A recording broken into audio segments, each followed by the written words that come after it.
Shiller P ratio is above 30. Again, it's at 34.77.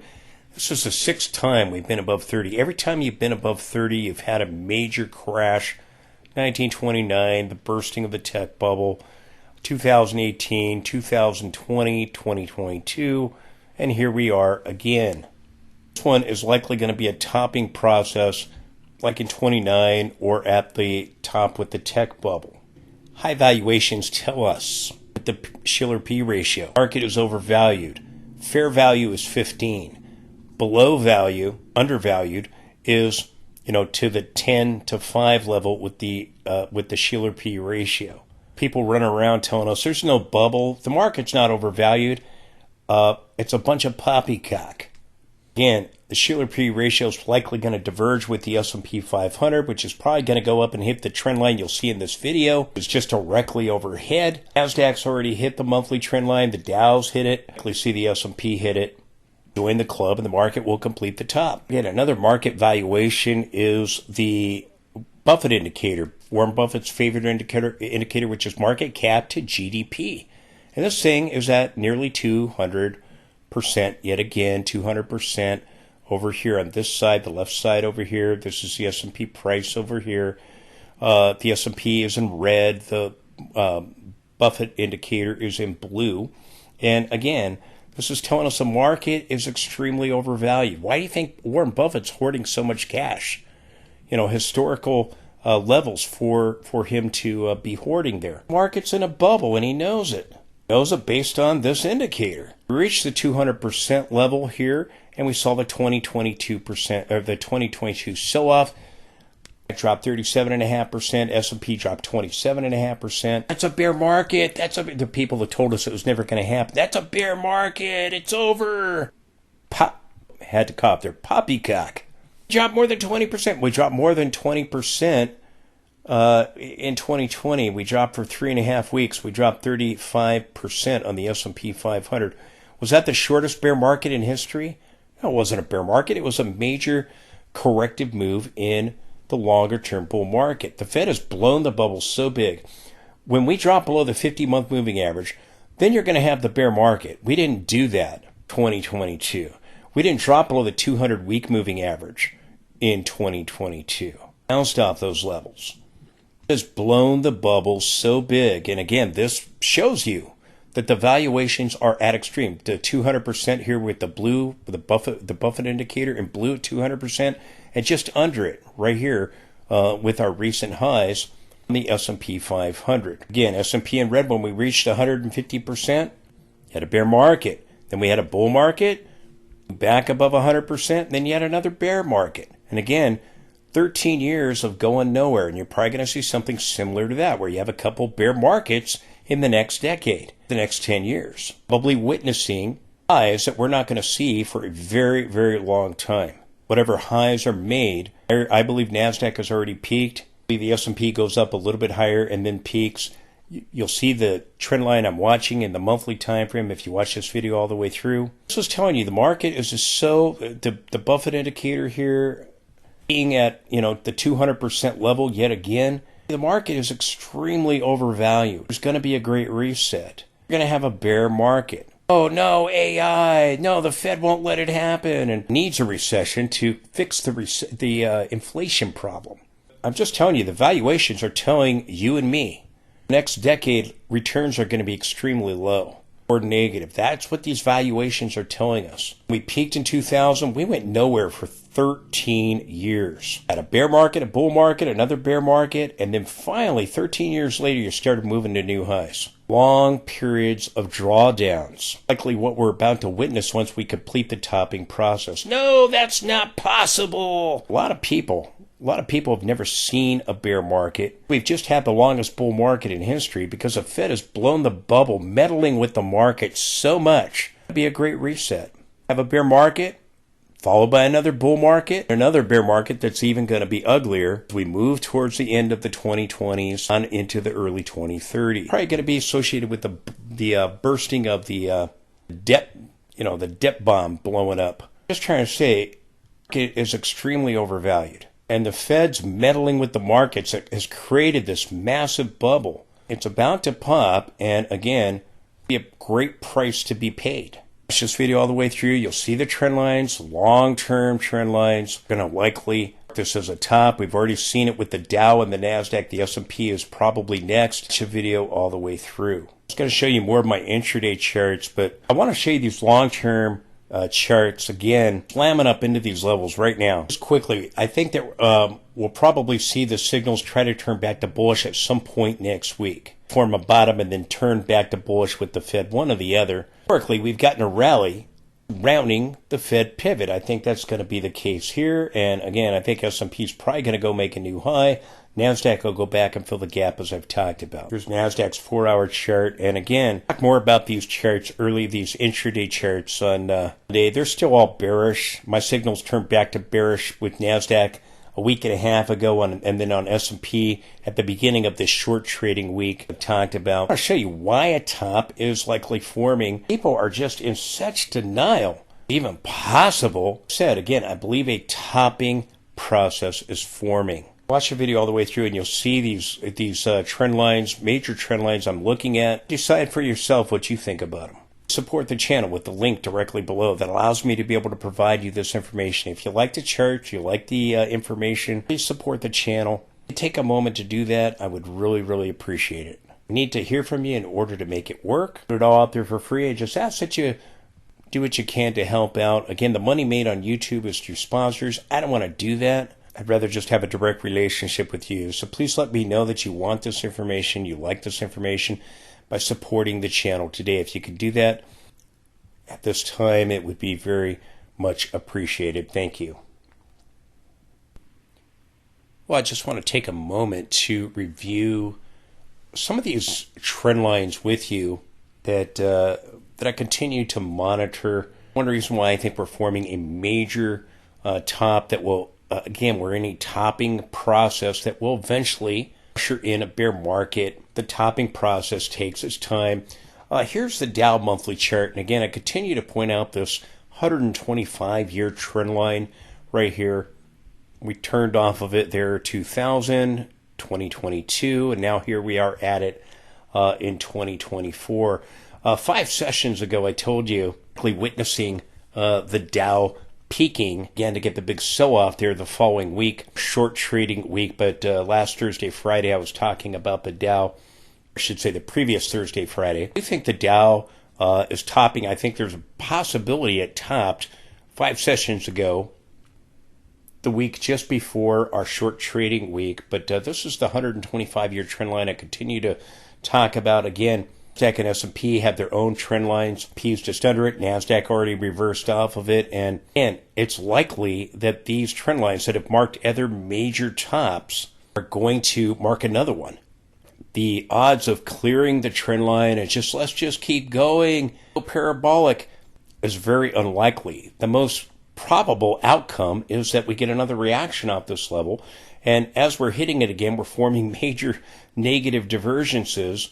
Probably see with the next bear market, the Dow sell off to this dotted midpoint line right here, just beyond the pandemic lows, and then get a bull market that doesn't move to a new high, and then to be followed by another bear market that's probably going to take you back to one of these trend lines, or the low here in 2009. Going into this level, or at least testing it. So again, long term, this is 125 years of history we're looking at. Those telling us, oh, the Fed's going to cut, and we're going to have this brand new bull market going to go on for another few more years. And highly unlikely we're going to be clearing these trend lines that we're looking at, these long-term trend lines that have marked other tops. As we are rallying, forming negative diversions, we're going into the upper channel line in the weekly time frame. I'll show you in a minute, into that upper channel line you just saw in the monthly time frame, the longer term channel. So again, I think there's a good shot the Dow is trying to peak. I think the NASDAQ already has. I think the Dow just did 5 sessions ago on that Friday session. This is NASDAQ already peaked. Dow just possibly did. S&P, I don't believe, has peaked yet. See these divergences I've talked about on the MACD and the RSI. And that was as the Dow was coming up into this trend line. And again, obviously talked about this channel here parallel to the lower boundary. This is our current run up here. And we slammed right into it and just overthrew it slightly. And again, completed this multiple point diversion. So I think a good shot that the Dow has now peaked. That was down 2.93% for the week. Faring better than the S&P being down 4.25%, and the NASDAQ almost 6%. Dow dropped 1,218 points in 4 days for the week. So we're watching to see if our previous week's low, but I mean, in 4 days we've lost nearly 3%. We've lost 1,218 points. We're watching, does the market try to just continue to sell off ahead of the Fed pivot? We attempt a recovery, but I think you got a good shot that the Dow is topping here these major trend lines and forming these major divergences in the weekly and the monthly time frame. And again, you got it forming here in the MACD. It hasn't rolled over yet, started to, and then it turned back up. Still got a divergence in place. So that's a Dow. You've got the weekly trend line here. You've got the monthly trend line, long-term 125-year trend line. You've got these negative divergences. Got that hanging man candlestick on the Dow. I got the same candlestick on the S&P. Maybe that's it. Maybe we don't fill the gap. I think there's a strong possibility that we do. Here in the monthly time frame on the Dow, again, you've had this divergence give us the 2022 sell-off. Now you have this larger divergence here that has formed, and again, a divergence in the more recent price action here, but look at the MACD in the monthly time frame. Again, beautiful, huge divergence. Again, by the time this rolls over, we'll have already moved lower. Again, I think you got a good shot that the Dow just peaked 5 sessions ago, not this last week here that we just finished, but week before that on that Friday. Again, as I talked about, divergences that were forming in the daily time frame, and I just showed you those charts again. We had these financial experts tell us that the Russell, it's rotation. That's all it is. I thought the Russell rally was the biggest bull trap. Again, you have divergences between the S&P 500 and the Russell at major turning points. Back over here, the Russell got a lower high, the S&P got a higher high back in 2007. 2000, the S&P peaked, it went back up, and it to just under the previous peak. Russell made a lower high here, a much lower high. If you remove the shadows, they got a divergence between the two. We're back at the 2021 peak for the Russell, 2022 top. Diverged again. Likely going to witness a larger divergence form, and probably one in the more recent price action as well. Again, the Russell, I think it peaked. We had these experts telling us, oh no, the Russell's going to go up 40% by the end of August. And again, it collapsed. Rebounded back up, but the rest of the market still down. You have to understand, these institutions, they got to give out these talking points to tell the herd what to think. It's just rotation. We're going to have a soft landing out of the Fed and all this other propaganda. That's true. Then why are they selling into the rallies? Now, the S&P 500. S&P 500, here's the channel in the monthly time frame. Again, S&P began trading in 1957. The data here is compiled as if it began earlier. So again, you have a nice looking channel. Here from 1929 to the 2000 top. We're just shy of that level in 2022. We're now coming up into it. I've drawn 2 trend lines, including the shadows, excluding the shadows here. See the channels in black and red. And it's just directly overhead. My guess is we're probably going to see a new high on the S&P 500 and diverge with NASDAQ and complete the channel. Dow is slamming up into it. S&P just under it. NASDAQ's already hit it. Longer-term trend lines, I think, are very important. Again, highly unlikely that we're going to start moving above this channel. Very likely we're going to get a reaction off of it and probably come back to the midpoint. Or, again, coming back towards the horizontal support here at the 15 75 area where these peaks were. You had this double top. This is likely where we're going for the bear market to test this low, maybe towards the midpoint here, the channel, possibly to the peaks in 2000 and 2007. Levels I'm looking at. If I bring it up close, you can see the red channel. Again, I've got excluding the shadows here. Again, this is where I think we're likely headed. If we attempt to fill that gap, what was it, July 17th or so, there on the S&P that formed the peak, I think you can hit that red trend line there and then begin to turn down. We're just slightly under it with our recent peak there at the July high. That's where I think we're headed.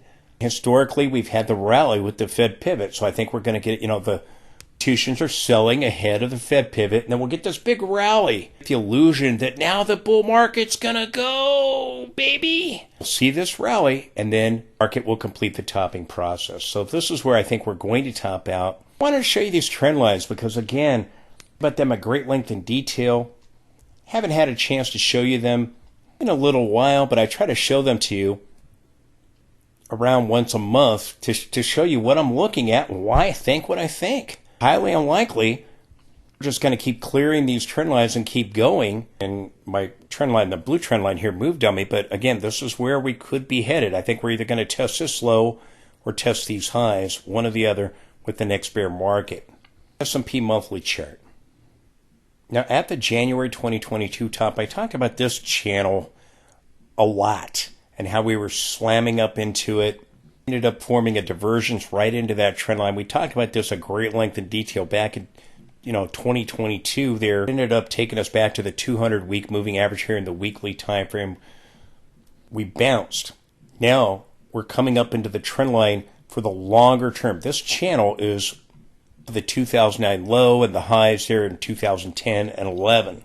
I'm showing you on the monthly time frame. It goes back to 1929. That's the trend line that is directly overhead. I don't think we reached this trend line, but I do think slam and turn off of that long-term monthly chart. Again, very unlikely we're going to push above it and be able to remain above it. Here's that channel in the monthly time frame, and here I've drawn connecting these levels right here from the 2000 top leading into it there, late 1999 on into the 2000 level.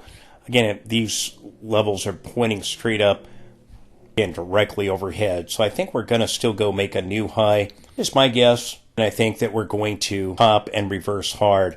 Here in the monthly time frame, we have divergences. Over here, we had a divergence at the 2022 top. I think you're probably going to see one form in the most recent price action. We had the RSI move to a new high, turn back down. I think it's going to form a divergence like it did over here. Then you have this larger divergence that's developing in the monthly time frame, and you get it down here on the MACD. So again, these divergences are forming. Each of these divergences in the monthly time frame have given us a major sell-off. Weakest one was 17% back over here. All the other ones were stronger, 20%, 35%. Divergences back over here gave us the bear market. So again, and by the way, we validated when we take out the 50-week moving average, by the way, the green line you see right here, we bounced off of it right here, and the 200-week moving average of those moving averages. When we go to take out the 50-month and the 200-week, then it will validate the bear market. And like I said, I think we're either coming back to test this low or move beyond it and go to these lows back over here at the 1575 area. Here's the S&P monthly again. Just over 2 months ago, we got that topping tail. We went back up and we tested it. We got a possible hanging man candlestick. So now turning down. So a lot of people are going, that's it. It's done. Here we go. We get this record drop this last week. S&P dropping 4.25%, the worst week we've had in a year. NASDAQ had the worst week that it had in 2 years, dropping 5.89%. Guess is that we're going to see a rally back up. Again, we don't have to fill these gaps, okay? A major upper channel line showed you earlier in this video that I think will be reached on the S&P. Dow's already slamming into it. NASDAQ's already slamming into it. S&P will probably slam into it. It's the only one that hasn't slammed into it yet. I think it's probably going to be the case. See what we look like by the end of the month here. If we do, historically, what we've done in the past, rally with the Fed pivot, S&P can join the club and go up and hit the longer term channel there in the monthly time frame. And well, Dow and S&P have kind of slammed into it already. S&P just under that red trend line that I've talked about. This is going to go hit it. We'll see what happens. The S&P weekly chart, again, down 4.25% for the week, down 240 points for the week. We'll be watching to see what happens. We got this nice looking channel here, just like on the Dow. Now the Dow slammed up into the channel line and it moved to new high. The S&P did not. And again, I'll be watching. Do we go up and hit this upper channel line now? And far, we've come down here, broken this trend line, and back tested it. And I've talked about that in the daily time frame. Still think you could come up here and hit this area and climb up into that longer term monthly trend line and hit this level. So that's what I think is going to happen. Again, we could go lower and then do it, or we could try to bounce surrounding the 20-week moving average. I wouldn't be surprised to see a bottom try to develop with the inflation data and then a rally going into the Fed pivot. The illusion. Lock everybody in. Oh, yeah. We'll see if we rally for a few weeks, beyond the Fed pivot as historically we've done. It may give us a peak in late September or on into October. But these are the levels, these are the trend lines that I'm looking at. And again, wouldn't be surprised to see a new high on the S&P, to join the club on that longer term channel line in the monthly time frame. And again, wouldn't be surprised to see a move back up into this upper channel line parallel here in our weekly time frame. Now, again, we had this divergence. It gave us a sell-off. Now we have a lower high. Dow has formed a triple divergence here. NASDAQ has gotten a lower high. So, again, wouldn't be surprised to see the MACD and the RSI try to recycle back up and, again, complete the divergence, complete a divergence here that would be a triple divergence here in our weekly time frame. Look at the history of what we have for the NASDAQ. Again, nice looking channel. You take these lows right here, you draw a parallel channel with that from this peak right here, and it's slamming right into the 2021 high for NASDAQ and now the 2024 high here in July. Talked about this back in July. Monthly and the weekly trend lines that we were hitting. But again, I think it is very probable that you have a major top forming here. Again, I believe a topping process is under construction at this area, as I've been talking about. Guess as NASDAQ already peaked July 10th. I told you that going into July 10th, we are advancing into this trend line and into the trend lines in the weekly time frame. I think there's a very good chance we get a top there. The day after we peaked, we saw the reversal with the CPI. We dropped 500 points. Again, I thought that the NASDAQ had peaked. It would rebound back up to the 78.6 Fibonacci. It hit it right on the nose, bouncing off the 10 period. I've talked about this at great length of detail. I thought we'd get a big sell-off, and we did. Up nearly 16% off of that level. Now we're rebounding back up. But this trend line, again, I think is likely to produce the top on the NASDAQ. And again, I've made it clear, I believe NASDAQ has likely already peaked. If I'm wrong about that, we can go slam up into the trend line one more time or on the weekly chart. That's certainly possible. But again, I have the guts to tell you exactly what I think. And again, I've told you, leading up into the rally into the trend line, I thought we would top there. We hit it. I told you I thought we had peaked. Still continue to believe that. I told you on July 11th that I told you that I thought that the NASDAQ peaked on July 10th, the day before. Still think that.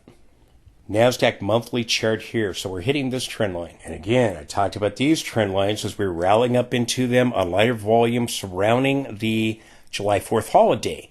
And again, it was extremely light volume. And I told you to be watching these trend lines. And we went up and we slammed right into it. We overthrew it and slightly got a topping tail just above that, slightly moving above it, I should say. This is where I was telling you to be looking for a top And again, we probably see that sell-off with the CPI data, the 11th, that did happen. And again, we reversed off this level. We got a topping tail. I told you the very next day, on Friday, July 12th, that the next week I would be looking for a red bar for an evening star reversal, and that happened.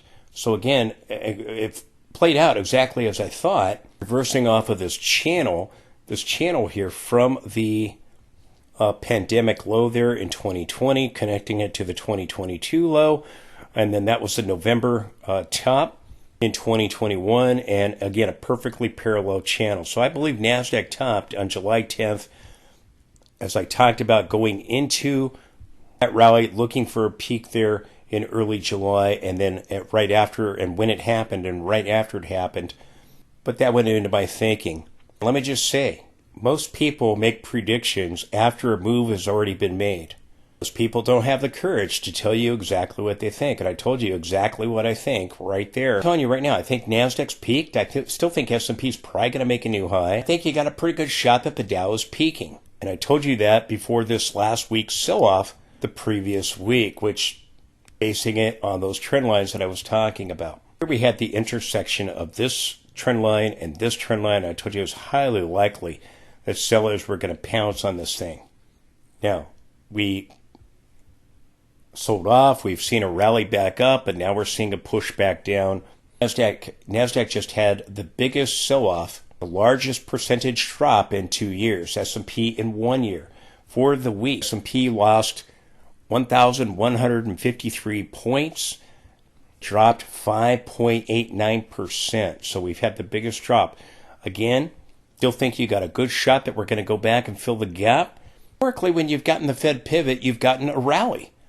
Just ahead of it and shortly after it, 2001, we got a 3.5-week rally after the Fed pivot. Same thing with 2007. Prior to that, the rally could start ahead of the Fed pivot. Again, have to go back and fill the gap at 20,400. I still think there's a good chance that happens. Historically, we've seen rallies with the Fed pivot. I think NASDAQ's probably getting a large ABC move, but the trend lines, this is why I think the market is in a topping process. The topping process completes, again, you're going to usher in the bear market and you're going to get a major sell-off. Fed has blown the bubble so big, we're going to see a great reset, and the market will likely come back to fair value. I don't know if it comes back to undervalue because it is so overvalued right now. But again, we'll be watching to see, can we get a rally back up to that 20,400 area? Again, I think that's very, very possible. We're going to be getting a lot of chop like what we had over here. We sold off, we rebounded, then we sold off again, and then we got a bigger rebound. And wouldn't be surprised to see something like that. An overall topping process. Now, if I'm wrong about the market peaking right here on July 10th, again, we could still come up and hit this trend line. My guess is, though, that we peaked. We'll be watching to see what happens as we get the inflation data next week. I have this trend line right here. If we exclude the shadows right here, we hit. Watching to see, can we get back above this trend line? Do we go back up and fill the gap or not? 20,398. I wanted to take, again, the time to show you these trend lines. NASDAQ in the monthly time frame got that topping tail again. Rebounded back up with the monthly bars in August. What the bar looks like by the end of the month here, as we're likely going to see the Fed pivot in September here. If we end up getting a recovery and coming up into this area, moving above this high, again, I think this peak is likely going to hold on NASDAQ. This is a monthly chart. Again, if you look at the monthly chart of NASDAQ, again, it's got major negative diversions forming. Negative diversions at the, let me just fix that 2021 high. I had 2022. NASDAQ peaked just ahead of S&P, and they diverged from one another, which is what I think is happening right now, by the way. We have this larger divergence now where we've gone higher in 2024. But the RSI has not. The MACD is the same way down here. The MACD is not rolled over. By the time it does, the NASDAQ's going to be a whole lot lower. In 2021, I talked about this trend line just going up and slamming up into this trend line and this channel. We talked about these channels, S&P and NASDAQ, at great length of detail, and they really marked the 2021 top for NASDAQ and the 2022 top for S&P 500. This is a trend line I've been watching. I've included the shadow. We overthrew it slightly. If you exclude the shadow, we've come up here and we've slammed up into it, just overthrew it with the shadow slightly there from the 2000 top, which was the bursting of the tech bubble. We're going to have something very, very similar to that here. That's where NASDAQ initially dropped 42%. It rebounded back up. Everybody said it was over. The dip by the dip. Market's never going down. The .com and tech rally. And again, the NASDAQ went on to drop 82%. And take those that told us it was never, ever going to happen because the internet was the revolution of the future, and stop an 82% collapse in the NASDAQ. Bursting of the tech bubble. And the .com stocks did not survive. You had a few survive, like Amazon. Amazon ended up in that sell-off getting whacked by 90%. Again, just some interesting levels of resistance that we're coming into, and divergences here in the monthly time frame. Negative divergences forming.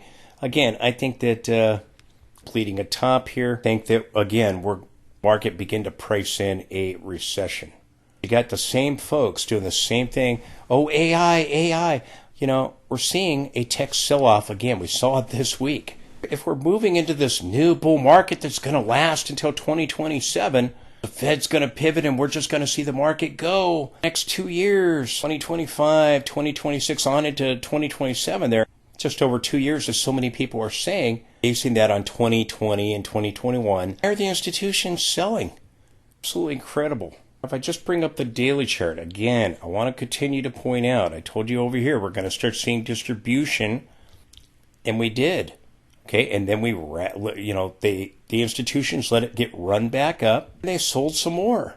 They're going to probably let it get run back up here to fill this gap in all likelihood, and they're going to sell some more. You have distribution taking place. And I've talked about this is a scenario that I think is happening.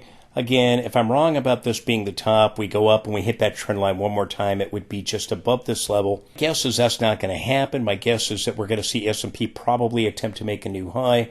NASDAQ is not, and they'll diverge from one another as they so often do at turning points. They diverged right here. NASDAQ peaked, S&P made a new high. With this rally, we got a lower high here on NASDAQ. I talked about that back at the time. So again, nothing's changed. I believe we're in a topping process. I think we're going to bottom here soon and get a bigger rally above this high right here in all likelihood. Historically, that's what's happened when you've gotten a Fed pivot. You've gotten a rally out of it. This is what I think is probably going to be the case, but I think I'll be looking for a bottom in this area. We did see this peak, and we turned off of the trend lines. Showed you on the monthly chart, the longer-term trend line, weekly chart. And again, these trend lines were why I was telling you I think that a top is formed right here. Talking about an ABC corrective move. That's now happening. Again, I wouldn't be surprised to see a bottom develop, a big rally happen. The Fed pivots here, and then another big phase of distribution away. This time, we'll be moving out of this range, starting a longer trending move. In fact, we have a wave 1 and a wave 2. And again, if I'm wrong about this being the peak, we go a little bit higher. But you saw the trend lines. You see what I'm looking at, and the reasoning of why I believe that we topped here. I told you, watching for as we were rallying into those trend lines, and I told you as we hit them that I thought that was the top. Again, I believe the bear market has already begun with NASDAQ. People just don't realize it yet, but I do think that we're going to see another bigger rally back up, and again, suck everybody in. Go! Pivot, and then the rug pull, and the distribution and the recession will start being priced in. A big sell-off, and then dip crowd will come back in. People that keep telling us, no, these sell-offs, they're not going to happen. They're not going to happen. And again, when they happen, We're going to hear more fairy tales about how there's going to be no recession, or whatever the reasoning is. Earnings. The market is so overvalued. If you look at valuations, the market at extremes. Just some things here about NASDAQ, longer term trend line. Again, why I believe that we are in a topping process. The short-term bottom is going to form and we'll get a bigger rally. I think that rally is going to be sold as well.